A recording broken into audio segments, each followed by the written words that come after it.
अभिनंदन आप लोगों का।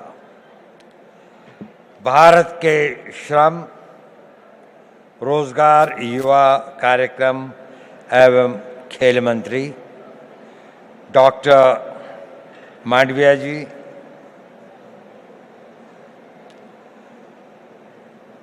इस विभाग की सचिव श्रीमती पल्लवी गोयल, क्षमा कीजिएगा, और हमारी मिनिस्टर ऑफ स्टेट रक्षा खड़से जी और एडिशनल सेक्रेटरी श्री मिश्रा जी, प्रतिष्ठित यहाँ पर उपस्थित सभी लोगों को, और विशेषकर इस सभागार में उपस्थित 3000 वो युवा जो एक बड़े भारी कंपटीशन के बाद यहाँ पर आए हैं, उन सब का मैं अभिनंदन करता हूँ। मैं आभारी हूँ माननीय मंत्री जी का, जिन्होंने मुझे यहाँ आने का ये अवसर दिया। थोड़ा असमंजस था मुझे, मैंने कहा भी कि मेरा क्षेत्र, मेरा अनुभव यूथ के साथ उम्र का एक बड़ा भारी गैप, आप लोगों में से अधिकतर मेरे से 60 वर्ष से अधिक छोटे हैं। मैं स्वाधीन भारत में नहीं, उस भारत में पैदा हुआ था जब भारत स्वाधीन नहीं हुआ था। तो मैं आपसे क्या बात कर सकता हूं? क्या चीज है जिस विषय पर मैं आप लोगों से बातचीत कर सकूं?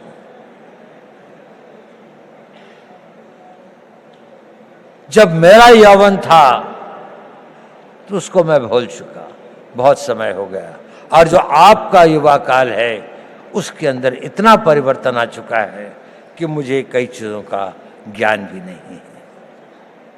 लेकिन एक चीज बड़ी कॉमन है, मैं जब युवा भी था और आज भी,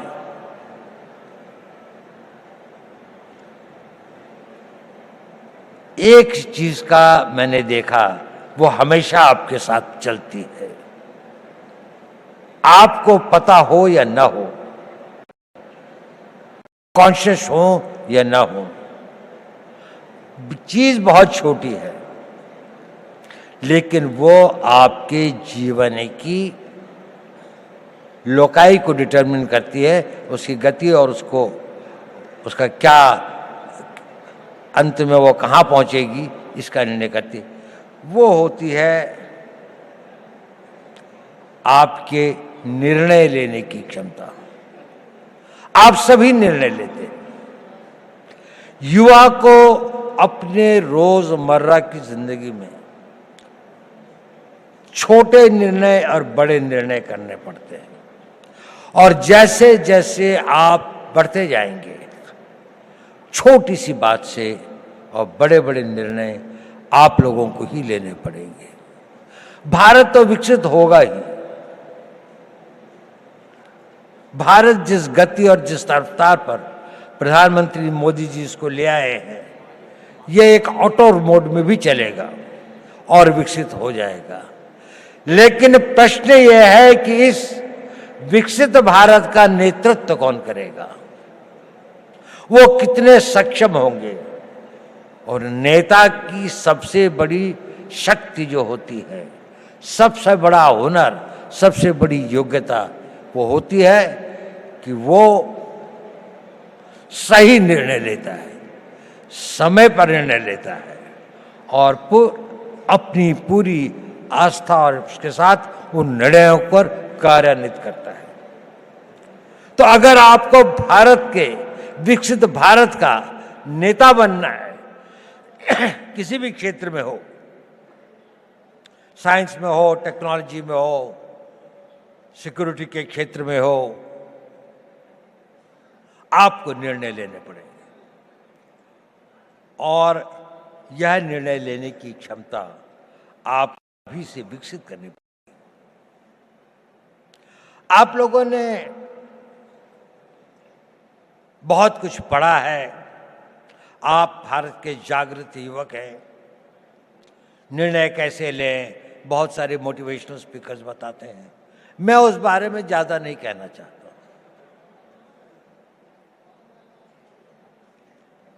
मैं छोटी सी बात कहना चाहता हूं, आप जब निर्णय लें तो आज के लिए नहीं, अपने आने वाले उस भविष्य के लिए निर्णय लें। दूरदर्शी भाव से निर्णय लें। आज का निर्णय तो लगता है कि ठंड बहुत है, रजाई में बैठे रहें, लेकिन अगर आपको कंट्री को रिप्रेजेंट करना है तो आपको लगता है नहीं, मुझे 4 बजे दौड़ने के लिए जाना ही चाहिए, मुझे अपनी फिजिकल फिटनेस रखनी चाहिए।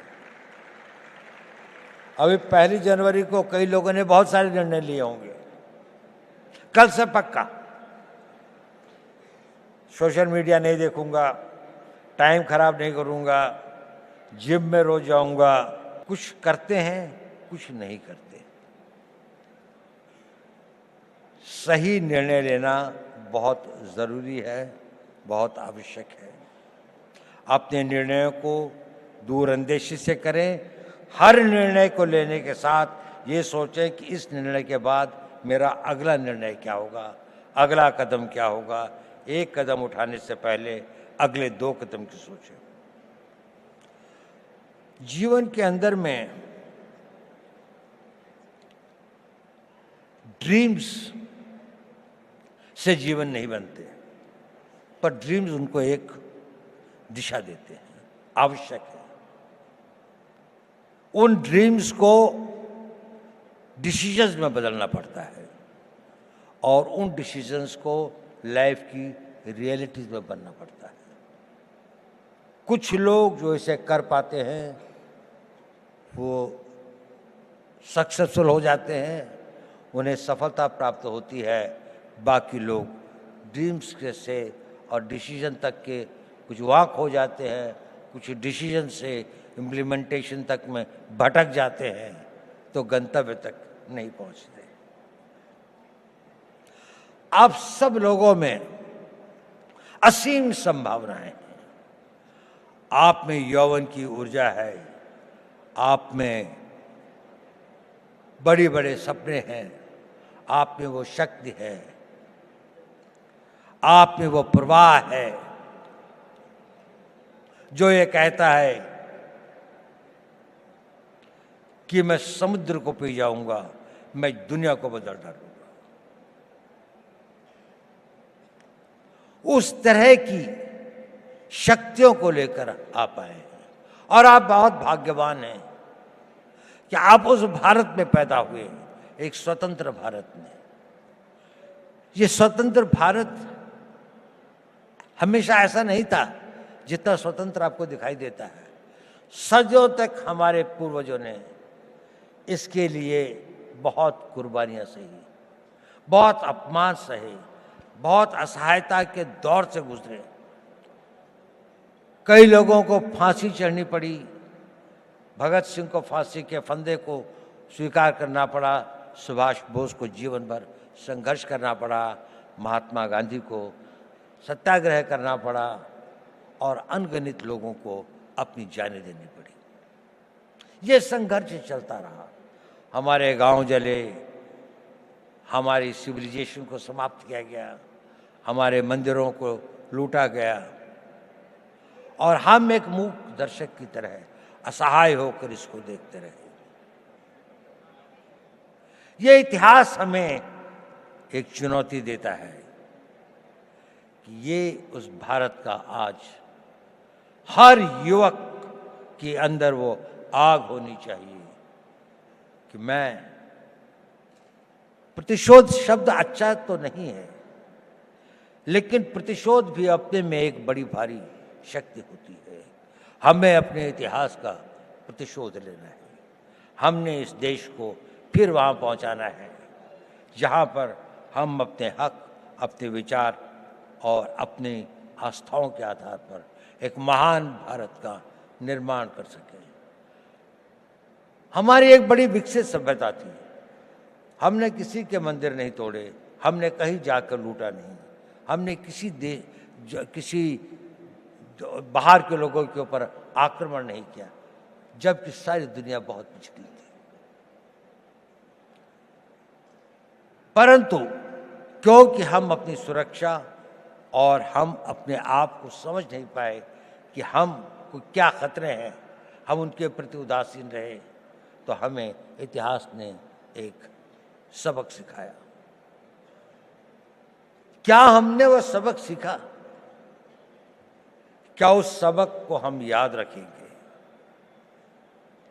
अगर आने वाली पीढ़ियां उस सबक को भूल जाएंगी तो ये इस देश का सबसे बड़ा ट्रेजेडी होगी। सेंट पीटर्सबर्ग के अंदर में एक बहुत बूढ़ा रवि रहता था, यू। वहां का जो बिशप था वो दोनों बहुत दोस्त थे। तो एक दिन बिशप उसके घर पे आया तो रवि जो था करीब 80-85 साल का था, तो उसकी आंखों में आंसू थे। उसने कहा, रवि क्या बात है, आज तुम उदास लग रहे हो? नहीं, उसने कहा वो सोच रहा था। उसने कहा क्या सोच रहे थे? उसने कहा मैं ये सोच रहा था कि जूस का क्या होगा।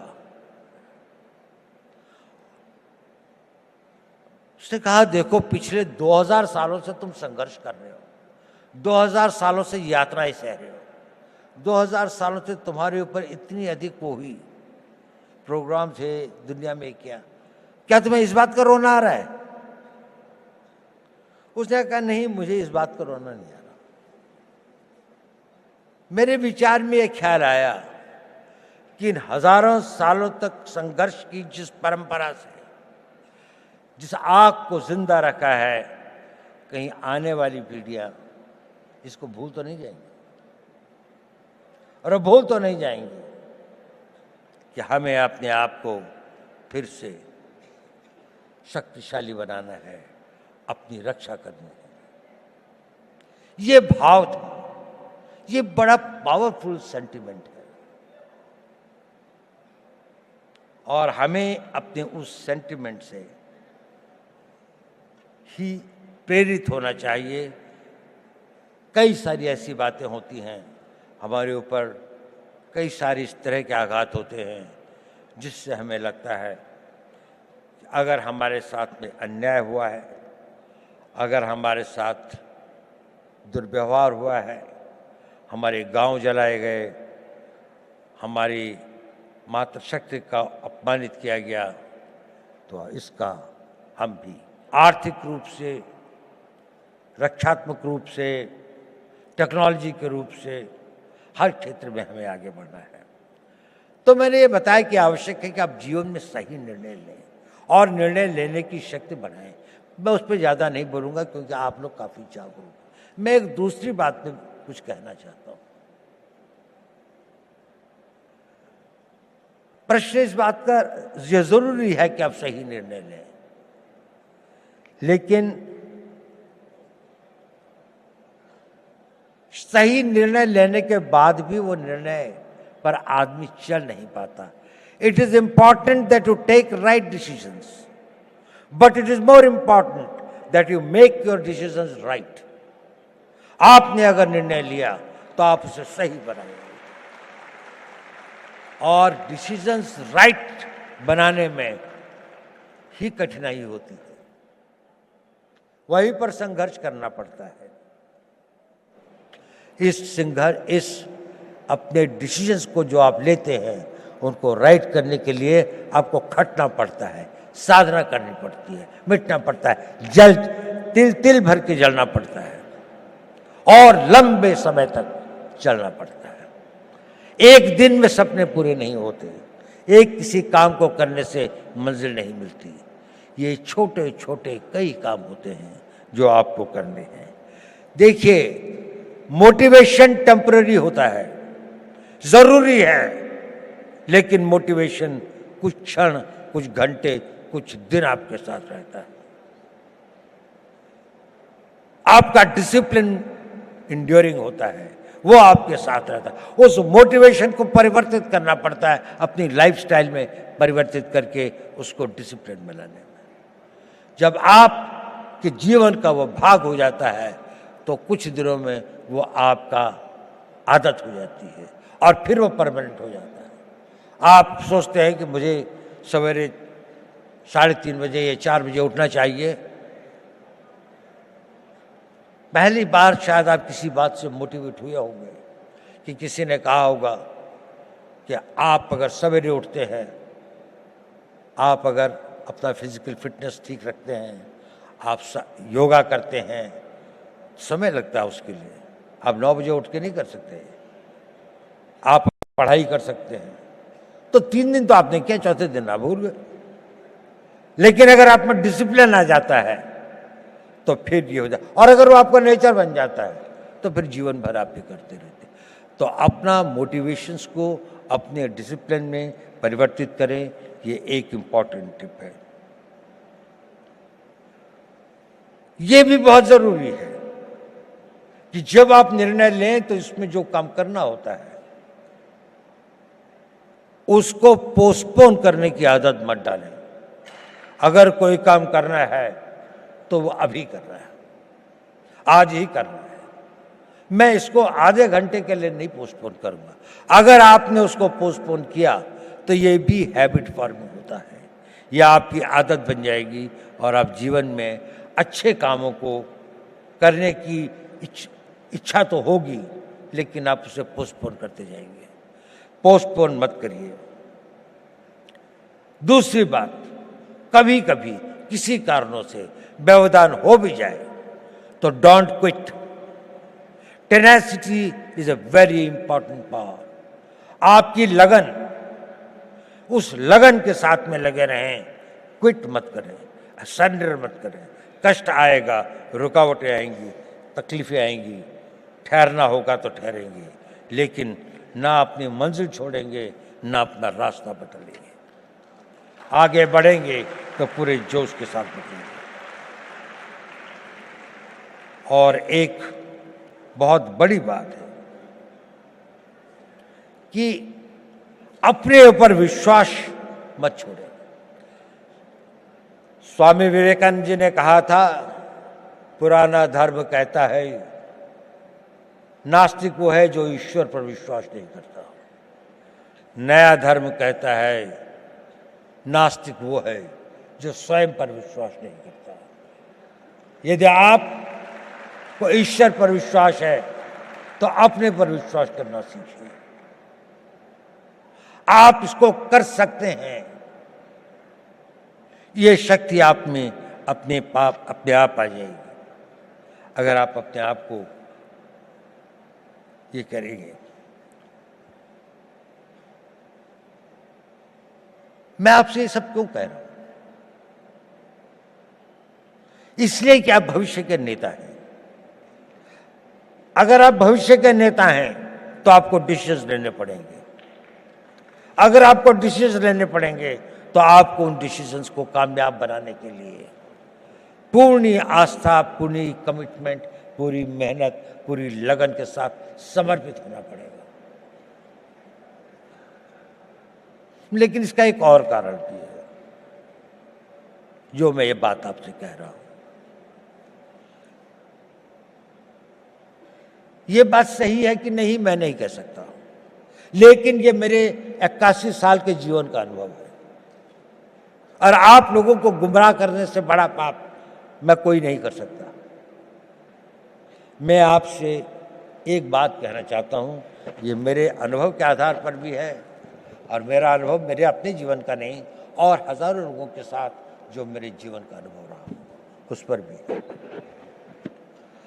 जब आप अपने आप को इस तरह से ढालते हैं, 5 साल का टाइम दीजिए, केवल 5 साल, कि मैं जो निर्णय करूंगा उस पर अटल रहूंगा। 5 साल अगर आपने यह काम किया, आप में एक अद्भुत एनर्जी पैदा होती है। वो होती है आपकी विल पावर। और ये सब जो मैं कह रहा था वो इसलिए कह रहा था सही निर्णय लें, निर्णय पर अटल रहें। मैं आपको एक छोटी सी कहानी सुनाता हूँ। 11 अप्रैल 2011 को हमारे कंट्री की एक नेशनल वॉलीबॉल प्लेयर थी। उनका नाम था अरुणिमा वर्मा। वो वॉलीबॉल के टूर्नामेंट से आई और अपनी परीक्षा देने के लिए दिल्ली से लखनऊ जा रही थी। बरेली के पास कुछ डकैतों ने उस पर हमला कर दिया और लोगों से सामान लूटने लगे। अधिकतर लोगों ने दे दिया। उसके गले में चेन थी, उन्होंने चेन खींचने की कोशिश करी। उसने रेजिस्ट किया, उसने नहीं दी चेन। उन लोगों ने उसे ट्रेन से बाहर फेंक दिया। वो बहुत बुरी तरह से लहूलुहान हो गई। दुर्भाग्य देखिए, उसी समय दूसरी ओर से एक ट्रेन आ रही थी और वो ट्रेन से उसका पांव कट के अलग हो गया। रात के 2 बजे का समय था।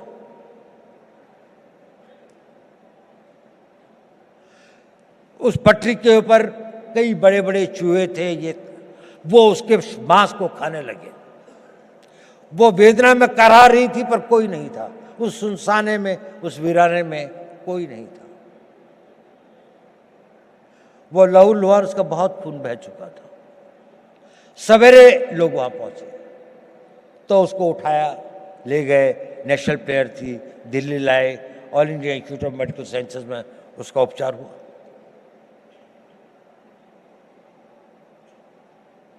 और उसकी पूरी टांग काट दी गई, एम्प्यूट करनी पड़ी।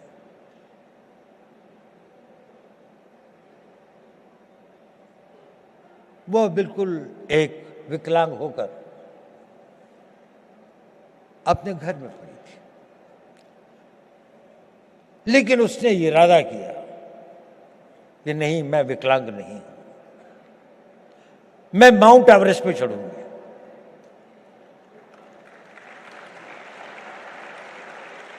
डॉक्टर्स ने कहा कि इस तरह की टांग से तो कोई चढ़ ही नहीं सकता और इसको भी स्टेबलाइज होने में तो कई साल लग जाएंगे। उसने कहा नहीं, मैं तो आज ही से प्रैक्टिस करूंगी। 13 मई 2013 को उसने माउंट एवरेस्ट पर चढ़ी। पहली एक पांव न होने वाली महिला में एक आर्टिफिशियल उसके साथ में, और वही नहीं, सबसे पहले चढ़ी टॉप पर। जो पूरा गैंग ग्रुप था उसके अंदर में वही बेस कैंप से सबसे पहले आती थी। क्या था उसके अंदर? Physical strength, opportunities, talent. इस सबसे ज्यादा उसके अंदर वो विल पावर थी। और वो विल पावर उसके साथ में एक दिन में नहीं आई। जब उसके जीवन को लोगों ने पढ़ा, समझा, उसने बचपन से ही अपने अंदर एक ऐसी शक्ति पैदा की थी कि जो उसकी स्ट्रांग विल पावर थी। मैं चाहता हूं कि आप लोग इस 5 साल के शेड्यूल को फॉलो करें। इसके लिए नहीं कि निर्णय सही होंगे, इसके लिए नहीं कि निर्णय को आप निर्णय कर पाएंगे तो आपको सफलता मिलेगी, वो तो मिलेगी, लेकिन उस कमिटमेंट, उसके साथ में, रिगर के साथ में, उस डिसिप्लिन के साथ में अगर आप अपना जीवन जिएंगे तो आपके अंदर एक बहुत स्ट्रांग विल पावर पैदा होगी। और वो विल पावर एक इतनी बड़ी शक्ति होती है कि आप जो चाहोगे वो कर सकते हो। आप उसकी इच्छा करोगे, वो इतना बड़ा फोर्स मल्टीप्लायर होता है कि वो आपकी physical energy, mental caliber, mental talent वगैरह, एवरीथिंग एल्स, वो सब कुछ जीतती हुई आप देखोगे कि जीवन में ये असंभव चीजें क्यों होती हैं। अब तो मेरे अंदर इतनी शक्ति रह भी नहीं गई थी, अब तो शायद मैं नहीं इसके काबिल हूं, लेकिन वही हो जाता है क्योंकि आपके अंदर वो ये डोरमेंट शक्ति ईश्वर अपने द्वारा बनाए हुए हर इंसान में देती है लेकिन 99% की बिना जागृति हुए खत्म हो जाती है। कुछ लोग इसे जागृत करते हैं और वो अपने डिसिप्लिन से और उसको अपना नेचर बनाकर जागृत करते हैं। आप अपनी उस इच्छा शक्ति को बढ़ा सके, वही इच्छा शक्ति एक राष्ट्र शक्ति बनती है। लड़ाइयाँ क्यों लड़ते हैं हम लोग? कोई हमसे साइकोपैथ थोड़ी हैं कि दुश्मन की लाशें हों, डेड बॉडीज पड़ी हों, कटे हुए कटे हों तो हमें कोई बहुत संतोष या बहुत सुकून मिलता है। इसके लिए नहीं रहती लड़ाई। लड़ाइयाँ लड़ी जाती हैं किसी देश के मनोबल को तोड़ने के लिए, ताकि उसका मनोबल इतना टूट जाए कि वो हमारी इच्छाओं के अनुसार संधि कर सके, हमारी बात को मान सके, जो हम चाहते हैं वो उसे प्राप्त कर सके। जब आप लोगों में इच्छा शक्ति होगी तो राष्ट्र का मनोबल बनेगा।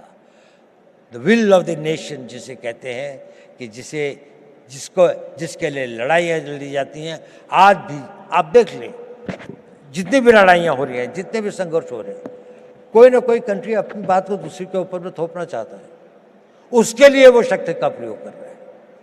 अगर आप इतने शक्तिशाली हैं कि कोई इसको ना कर सके तो आप हमेशा स्वतंत्र रहेंगे। लेकिन अगर आपके पास में सब कुछ है लेकिन वो मनोबल नहीं है तो आपके अस्त्र शस्त्र सब बैठे रह जाएंगे। और उसके लिए चाहिए नेतृत्व। आज हम बहुत भाग्यशाली हैं कि देश में ऐसा नेतृत्व है। एक ऐसा नेतृत्व जिसने 10 साल में देश को कहां से कहां पहुंचाकर एक ऑटो बोर्ड में ले आए हैं। उनकी कमिटमेंट, उनकी टोटल डेडिकेशन हम सब के लिए एक आदर्श है। देखिए, नेपोलियन बोनापार्ट एक बड़ा भारी योद्धा था। यह आपके लिए रेलेवेंट है क्योंकि आप लोग नेता हैं कल के। आप लोगों ने नेतृत्व करना है। कोई आर्मी का जनरल बनेगा, कोई इंटेलिजेंस का चीफ बनेगा, कोई बहुत बड़ा डॉक्टर बनेगा, कोई इंजीनियर होगा, कोई बड़ा बड़ा एडमिनिस्ट्रेटर होगा, कोई बहुत अच्छा डिप्लोमेट होगा, कोई राजनीतिक नेता भी होंगे कुछ लोग। नेपोलियन एक बात कहता था,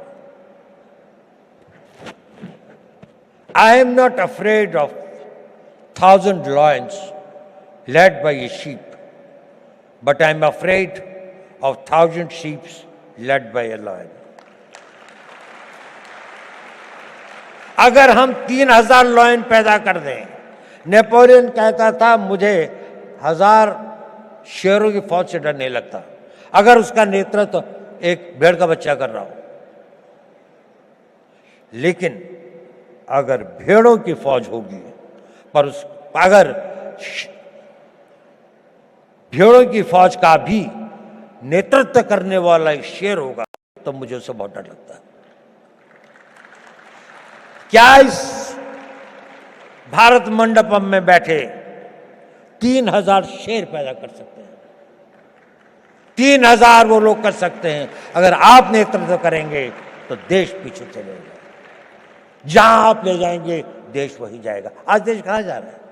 इसकी कल्पना, जिसने इसकी कल्पना करी, मोदी जी ने इसकी कल्पना करी। एक संघर्ष क्या है, एक टीम, जो भी इतना सारा, इतनी मेहनत, इतनी लगन, इतनी कमिटमेंट, इतनी इमेजिनेशन के साथ में इतना डिसिप्लिन है कि वो भी एक तरह से ऑटो मोड पर डिविनिटी के साथ चलते हैं। कहां से विचार आते हैं, नए नए विचार, किसी भी क्षेत्र में हो। हम लोगों का तो थोड़ा स्पेशलाइज्ड फील्ड है, उसमें भी मैं देखता हूं हमेशा उनको कोई एक नया विचार, एक नया वो आता है उस विल पावर से, उस टोटल कमिटमेंट से, उस पूरी की पूरे समर्पण से। आप बहुत भाग्यवान हैं। आप एक उस भारत के तो देखेंगे जिसकी हम कल्पना कर सकते हैं। जब आप अपने यौवन में, जब आप अपने उसके आगे अपनी मेहनत और लगन से आगे पहुंचेंगे तो उसके बाद आप देखेंगे एक बहुत बड़े भारत की आप होंगे। लेकिन ये पहली बार नहीं होगा कि भारत के इतिहास में ऐसा हुआ। जब जापान का उदय हुआ तो वेस्ट के अंदर में एक बड़ी बहस चली कि क्या एशियन कंट्री कोई जो है वो वेस्टर्न कंट्री से आगे निकल सकता है। तो मैलिस एंडरसन करके एक हिस्ट्री के कैम्ब्रिज यूनिवर्सिटी के अंदर में एक हेड ऑफ द डिपार्टमेंट थे, उनसे कहा गया कि एक स्टडी की जाए कि ये इकोनॉमी जो है इसका क्या इतिहास रहा है। तो मैडिसन ने किताब लिखी जिसका नाम है वर्ल्ड हिस्ट्री ऑफ इकोनॉमी, और उसने वो फर्स्ट सेंचुरी से लेके 19th सेंचुरी तक लिखी, और उसमें उसने कहा कि इसमें से 1700 साल तक अधिकतर इंडिया की, नहीं तो कभी कभी चाइना की इकोनॉमी ही वर्ल्ड की सबसे बड़ी इकोनॉमीज थी। और बड़ी नहीं थी कि टुगेदर इन दोनों के बीच में लगभग 55 to 60% इकोनॉमिक पावर थी, बाकी सारी दुनिया में 40%। भारत ने बहुत बड़ी बड़ी सक्सेसेस देखी हैं। हमें 150-200 साल लगते हैं। ऐसे कई बड़े कालखंड आए हैं जिसमें वो अपनी पराकाष्ठा पर था, साइंस की, टेक्नोलॉजी की, आर्थिक विकास की, लेकिन हम वहां से गिर भी सकते हैं। There is nothing permanent in life. आपको अपने हर दिन की उसकी रक्षा प्रतिदिन करनी पड़ती है। ये एक परपिचुअल स्ट्रगल होता है। नेशनहुड और राष्ट्र को मजबूत रखना ये एक निरंतर संघर्ष है, जैसे कि आपका भी संघर्ष निरंतर है। ये कभी समाप्त नहीं होता। आखिरी सांस तक आपका जीवन तब तक सार्थक है जब तक आप सोचते हैं कि मेरे लिए करने के लिए कल भी कुछ है। अगर आपके पास कल कुछ नहीं है तो आपका जीना बेकार है। आप सोचते हैं और जो कल मैंने करना है वो डिसिप्लिन आपके अंदर वो इच्छा शक्ति पैदा कर देगी। उसके लिए शक्ति भी आएगी, समय भी होगा, संयोग भी होगा, और आप उसे कर भी पाएंगे और आप कामयाब हों। मेरी यही शुभकामनाएं आप लोगों को मेरा बहुत बहुत हो। आप भारत के भविष्य हो, के कर्णधार हो। आप लोग फले फूले मेरे